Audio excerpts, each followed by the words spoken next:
तो इसमें सबसे पहले जो इलेक्ट्रिकल फोर्स कौन सा होगा, इलेक्ट्रिकल फोर्स तो आपका वो वाला होगा जो आपका मान लो सॉल्यूशन में आयंस मूव कर रहे हैं और उसमें आपने कैथोड और एनोड लगा ली, तो अपोजिटली चार्ज इलेक्ट्रोड की साइड भागेंगे, पॉजिटिव आयंस नेगेटिव इलेक्ट्रोड की साइड भागेंगे और नेगेटिव आयंस पॉजिटिव इलेक्ट्रोड की साइड भागेंगे। तो वो आप हो गया आपका इलेक्ट्रिकल फोर्स, पर जो रिजल्टेंट फोर्स आएगा वो होगा electrical force minus viscosity drag. ठीक है, क्योंकि इस फोर्स में से कुछ ना कुछ फोर्स माइनस होगा। कौन सा फोर्स होगा? विस्कोसिटी ड्रैग माइनस होगा। क्यों माइनस होगा हम देखते हैं। मान लो आपने 2 इलेक्ट्रोड तो लगा दिए, ठीक है, मान लो Na पॉजिटिव का है, ठीक है, अब Na पॉजिटिव आयन है यहाँ पे, ठीक है, तो ये इसके चारों ओर मान लो सॉल्वेंट, मान लो आपने NaCl किस में डाला है, सॉल्वेंट क्या है आपका, वाटर में डाला है और वाटर में डिसोसिएट हो रहा है। अब जो Na पॉजिटिव है ये OH जो आपके वाटर मॉलिक्यूल्स होंगे उनके साथ भी इंटरेक्शन करेंगे, ठीक है, O नेगेटिव यहाँ पे N पॉजिटिव के साथ करेगा, यहाँ पे इसको चारों तरफ से सराउंड कर लेगा, ठीक है। ऐसे ही सेम यहाँ पे Cl नेगेटिव को H positive H positive H positive और सेम इस साइड में भी H पॉजिटिव सराउंड कर लेंगे, ठीक है। तो मान लो अब ये Na पॉजिटिव नेगेटिव इलेक्ट्रोड की साइड जा रहा है, ठीक है, तो इसको कुछ ना कुछ ये वाटर मॉलिक्यूल पुल बैक करेंगे, ठीक है। तो जो फोर्स होगा, जो हम एक्चुअल फोर्स मेजर कर रहे हैं, उसमें कुछ ना कुछ जो ये आ जाएगा विस्कोसिटी ड्रैग, किसकी वजह से, सॉल्वेंट की वजह से, तो ये हमें माइनस करना पड़ेगा। मान लो जैसे इलेक्ट्रिकल फोर्स है आपका, इलेक्ट्रिकल फोर्स मान लो 100 कूलाम का लग रहा है, ठीक है, Na positive pay electrical force 100 coulomb का लग रहा है और विस्कोसिटी ड्रैग मान लो आपका 60 कूलाम का लग रहा है, ठीक है। तो जो नेट फोर्स आएगा, ठीक है, नेट फोर्स क्या आएगा आपका 100 माइनस 60 इक्वल टू 40 कूलाम्स, ठीक है। तो आपका जो नेक्स्ट पोस्टुलेट है उसमें ये कहा गया है कि in spite of complete ionisation lambda V is much less than lambda infinity. इसका मतलब क्या है कि ये स्ट्रॉन्ग इलेक्ट्रोलाइट के लिए बात कर रहे हैं, तो स्ट्रॉन्ग इलेक्ट्रोलाइट के केस में अल्फा की वैल्यू क्या आनी चाहिए, 1 आनी चाहिए, ठीक है। और एक अल्फा का फॉर्मूला हमारे पास क्या होता है, लैम्डा वी अपॉन में लैम्डा इन्फिनिटी। ये क्या है, कंडक्टेंस एट वॉल्यूम वी या फिर कंसंट्रेशन एट ए गिवन कंसंट्रेशन, और ये है कंडक्टेंस एट इन्फिनाइट डाइल्यूशन, ठीक है। तो इसकी वैल्यू 1 आनी चाहिए, पर एक्चुअल में जो वैल्यू है 1 नहीं आती, ठीक है। इसका मतलब क्या हो गया, मतलब जो लैम्डा इन्फिनिटी की वैल्यू है वो मच ग्रेटर देन आती है लैम्डा वी की। इसका मतलब जो कंडक्टेंस है एट इन्फिनाइट डाइल्यूशन वो बहुत ज़्यादा होता है लैम्डा वी से, पर एक्चुअली में आना तो 1 चाहिए था। इसका मतलब लैम्डा वी और लैम्डा मतलब अल्फा की वैल्यू 1 आएगी, इसका मतलब लैम्डा वी और लैम्डा इन्फिनिटी इक्वल आना चाहिए था, पर ऐसा आता नहीं है।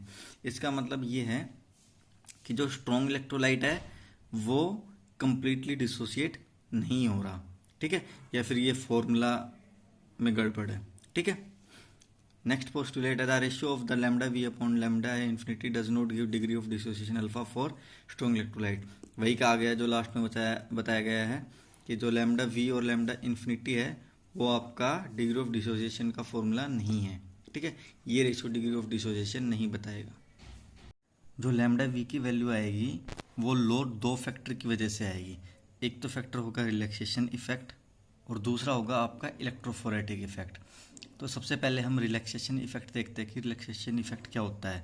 तो इसमें देखिए, consider N anion is surrounded by cation in the absence of the applied field, this ionic atmosphere is symmetrically situated. When electric field is applied, the then negatively charged anion moves toward anode and leaving behind the ionic atmosphere of cation under the formation. But the new ionic atmosphere is not formed at the same rate as the old ionic decay. Definite time required for the new ionic atmosphere to build up while the old ionic atmosphere is decaying. This law is known as relaxation effect. इसमें क्या कहा गया है कि मान लो starting में तो आपका एक नेगेटिव चार्ज है, ठीक है, नेगेटिव आपका आयन है, वो सराउंडेड होगा आपका पॉजिटिव चार्ज आयन से, और ये आपका आयोनिक एटमॉस्फेयर होगा। ठीक है, अब यहाँ पे हम नेगेटिव चार्ज इलेक्ट्रोड और पॉजिटिव चार्ज इलेक्ट्रोड लगा देते हैं। ठीक है, तो उसकी वजह से क्या होगा कि जो ये पॉजिटिव चार्ज था वो नेगेटिव की साइड भागेंगे और जो नेगेटिव चार्ज था वो पॉजिटिव की साइड भागेंगे। तो ये आपका आयोनिक एटमॉस्फेयर डिस्टर्ब हो गया। अब जो नया आयोनिक एटमॉस्फेयर बनेगा वो सेम रेट से नहीं बनेगा जैसे आपके पुराने रेट से बन रहा था। ठीक है, तो उसकी वजह से जो कंडक्टेंस आती है आपकी वो स्लाइटली कम आती है। ठीक है, इसके बाद आता है इलेक्ट्रोफोरेटिक इफेक्ट। इलेक्ट्रोफोरेटिक इफेक्ट ये कहता है the solvent molecules attach moving ions move opposite to moving ion due to which mobility of the ion moving ion decreases, this is known as electrophoretic effect. इसमें क्या कह रहा है कि मान लो हमने ये आयन था, इसके चारों तरफ हमने दो तरफ एक नेगेटिव इलेक्ट्रोड लगा ली, एक पॉजिटिव इलेक्ट्रोड लगा ली। ठीक है, उसकी वजह से क्या होगा, जब ये Cl नेगेटिव होगा ये वाटर मॉलिक्यूल मतलब के सॉल्वेंट के आयंस किससे भी सराउंडेड होगा।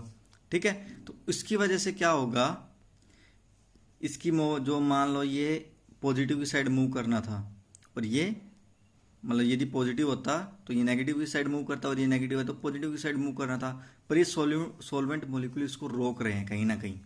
क्यों, सॉल्वेंट मॉलिक्यूल इनके लिए हिंड्रेंस प्रोड्यूस करेंगे, उसकी वजह से इसकी मोबिलिटी डिक्रीज हो जाएगी और मूवमेंट ऑफ आयन जब डिक्रीज हो जाता है तो आपकी कंडक्टेंस भी डिक्रीज हो जाएगी। तो बेसिकली ये टू फैक्टर थे जिसकी वजह से आपकी कंडक्टेंस डिक्रीज हो रही है।